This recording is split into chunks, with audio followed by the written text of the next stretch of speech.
नमस्कार, मैं आपके साथ अभिषेक तिवारी। प्यार वह एहसास है जिसे हम शब्दों में बयां नहीं कर सकते, ना ही इसकी कोई परिभाषा होती। इसको हम केवल खूबसूरत एहसास के रूप में समझ सकते हैं जो दो लोगों को बहुत ही गहराई से आपस में जोड़ता है। और प्यार एक ऐसा बंधन है जो दो लोगों के रूह की गहराई को बांध देता है। कहा जाता है कि प्यार आसानी से हो सकता है, लेकिन आसानी से खत्म नहीं हो सकता। प्यार एक ऐसा एहसास है जिसे सब नहीं समझ सकते, वही समझ सकता है जो कभी प्यार किया हो।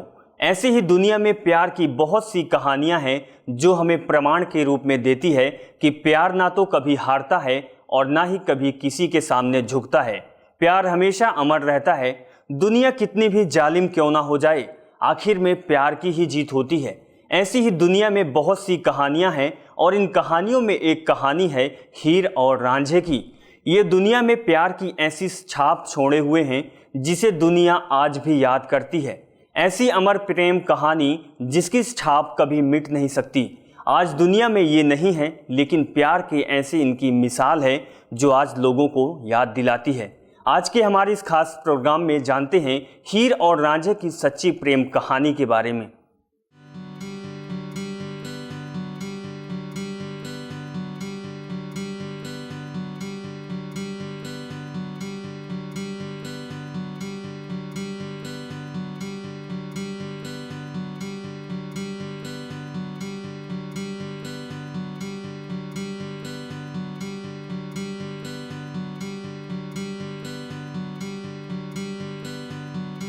पाकिस्तान के चेनाब नदी के किनारे एक गांव था जिसका नाम था तख्त हजारा।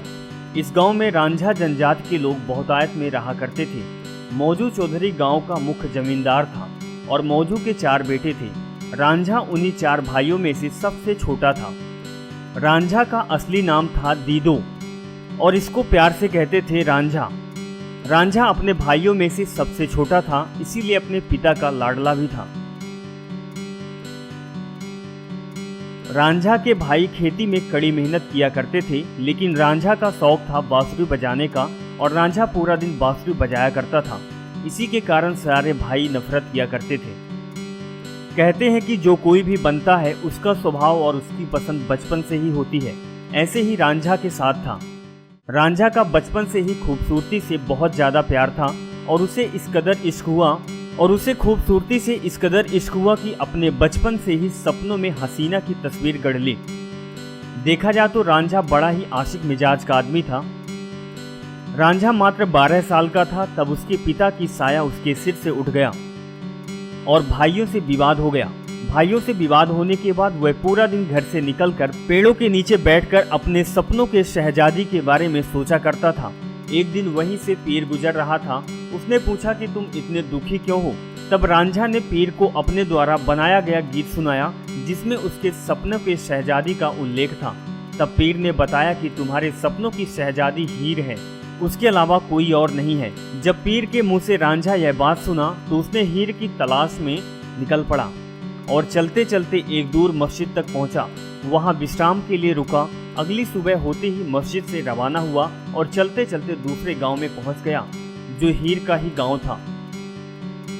आपको बता दें कि हीर एक सियाल जनजाति के संपन्न जाट परिवार से संबंध रखती थी। ये जगह आज के समय में पंजाब में है और पहले पाकिस्तान में हुआ करता था। जब रांझा ने हीर को देखा तो वो समझ गया कि मेरी सपनों की शहजादी हीर ही है। लेकिन हीर बहुत ही सख्त दिमाग वाली लड़की थी। एक रात ऐसा हुआ कि रांझा चुपके से हीर के गांव में ही सो गया। जब हीर ने उसको देखा तो आग बबूला हो गई, लेकिन जैसे ही सुंदर रांझा को हीर ने देखा तो देखती ही रह गई। वह अपना गुस्सा एकदम भूल सी गई। इसके बाद दोनों में बातचीत होने लगी और रांझा ने अपने सपनों की बात हीर को बताया। रांझे की बात सुनते ही हीर उस पर फिदा हो गई और उसे अपने घर ले गई और अपने घर में नौकरी पर रख दिया। नौकरी में हीर के पिता ने रांझा को मवेशी चराने का काम सौंप दिया।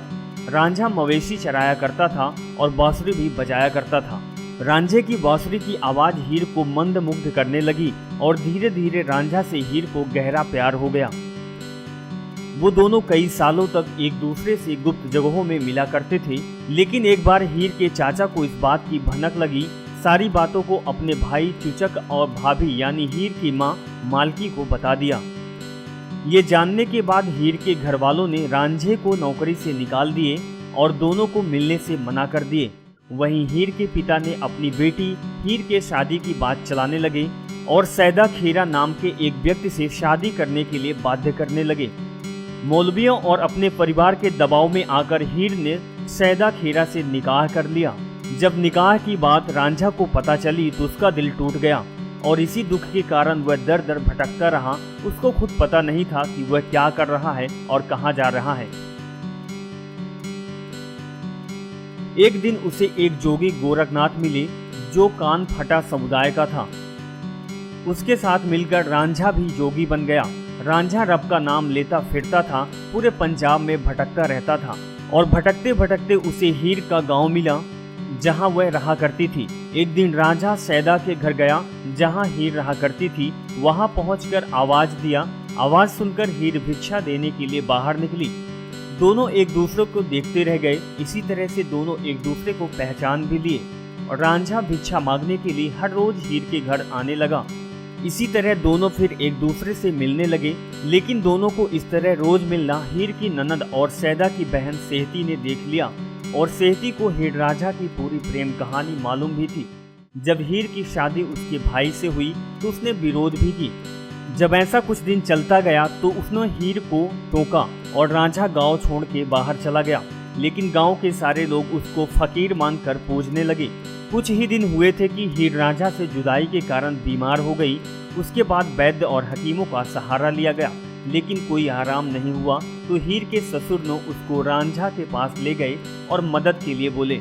तब रांझा हीर के मदद के लिए हीर के घर आया और उसने हीर के सिर में हाथ रखा, जिससे हीर की चेतना वापस लौट आई। लेकिन कुछ समय बाद लोगों को पता चला कि फकीर रांझा है, तो लोगों ने पीट कर उसे गांव से बाहर निकाल दिया। लेकिन हुआ ये कि राजा ने उसको चोर समझकर पकड़ लिया। इसके बाद राजा के सामने रांझा को लाया गया और रांझा ने राजा को अपनी पूरी बात बताई और अपने प्यार की परीक्षा के लिए उसने अपने हाथ को आग में भी रख दिया। जब राजा ने ये सब देखा तो हीर के पिता को आदेश दिया हीर की शादी रांझा के साथ की जाए।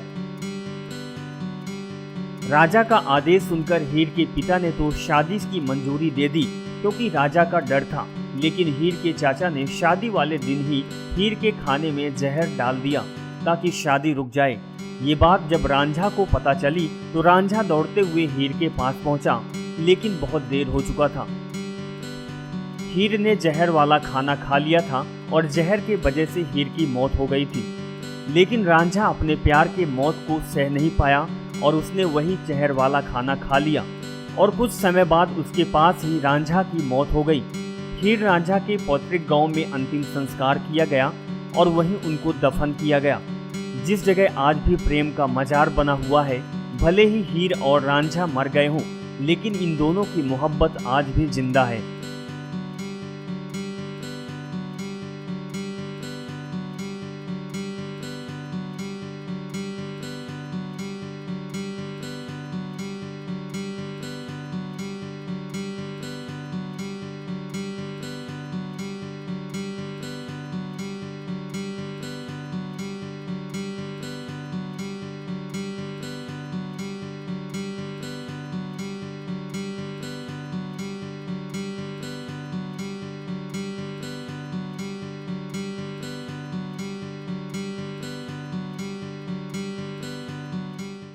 ऐसा माना जाता है कि हीर रांझे की कहानी का सुखद अंत हुआ था, लेकिन एक कहानीकार वारिस शाह ने दुखद अंत बताया।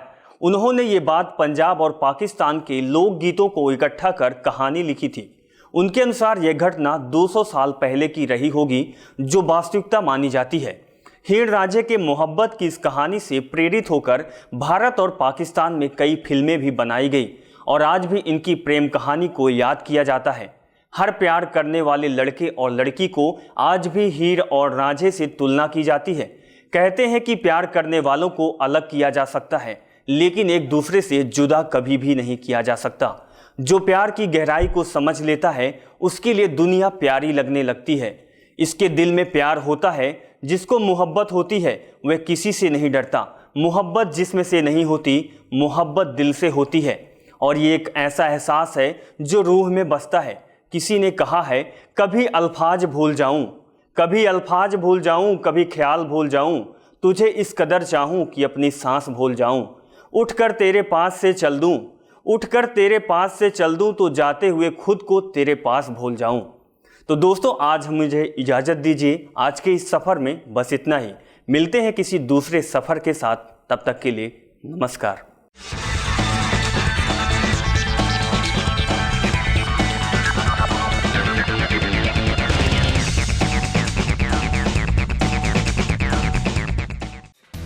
Subscribe now to receive new updates, reviews and news.